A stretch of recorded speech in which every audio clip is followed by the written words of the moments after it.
Go ahead. Thank you, Jen.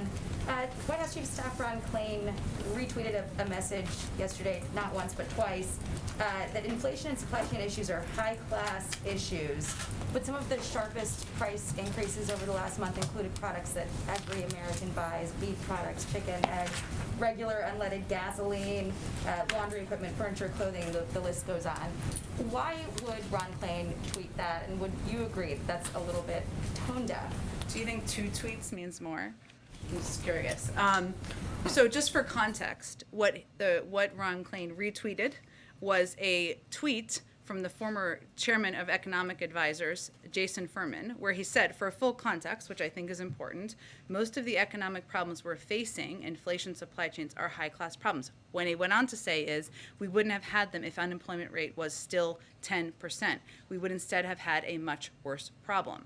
So I think the point here is, well, there are some critics who are saying, what some of these critics are saying is, we don't know if they're saying that what they thought was great was when the unemployment rate was double what it is today, or when people were locked in their homes and therefore gas prices were lower. We're at this point because the unemployment rate has come down and been cut in half, because people are buying more goods, because people are traveling, and because demand is up, and because the economy is turning back on. So Jason Furman, of course, is more than capable of speaking or tweeting for himself, obviously, and providing any additional context. But what the point is here is that we are at this point because we've made progress in the economy. And what would be worse, in our view, is if the unemployment rate was at 10%, people were out of work, hundreds of thousands of people were still dying of COVID, and people weren't able to lose their homes. So that's the full context. And that's a much more eloquent way of putting it than the high-class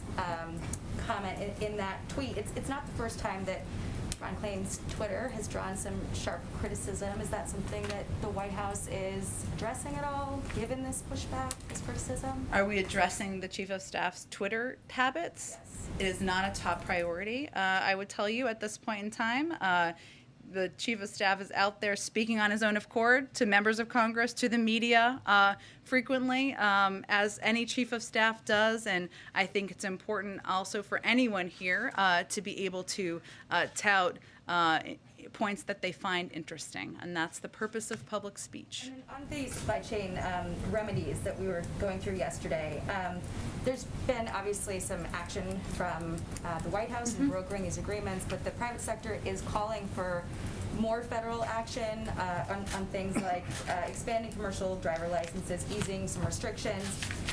What is the hesitation? Why hasn't this happened yet? And is there any concern that if some of these actions aren't taken right now, at a certain point it'll become too late and this problem will just bottleneck further? They actually have been happening. So the Department of Transportation has been supporting state DMVs for months and months as they return to or even exceed pre-pandemic commercial driver's license issuance rates, which will allow more people to have commercial driver's license so that they can drive trucks and more trucks that can move goods across the country. And so in 2021, an average of 50,000 commercial driver's licenses and learner's permits were issued each month, which is 14% higher than the 2019 monthly average and 60% higher than the 2020 monthly average. The other thing that the Department of Transportation has been doing is expanding hours of service exemptions for truck drivers during the pandemic to support the flow of emergency goods and assistance for some supply chains. So that's another step. We also, and so the point is, we've been working on these pieces. They've been in process, and what we announced yesterday was essentially an agreement between the labor unions, who are going to fill the hours right at these ports, an important bottleneck piece, as well as the suppliers who will be using the expanded hours, and the ports themselves, which will help move this forward quickly and help reduce some of the delays.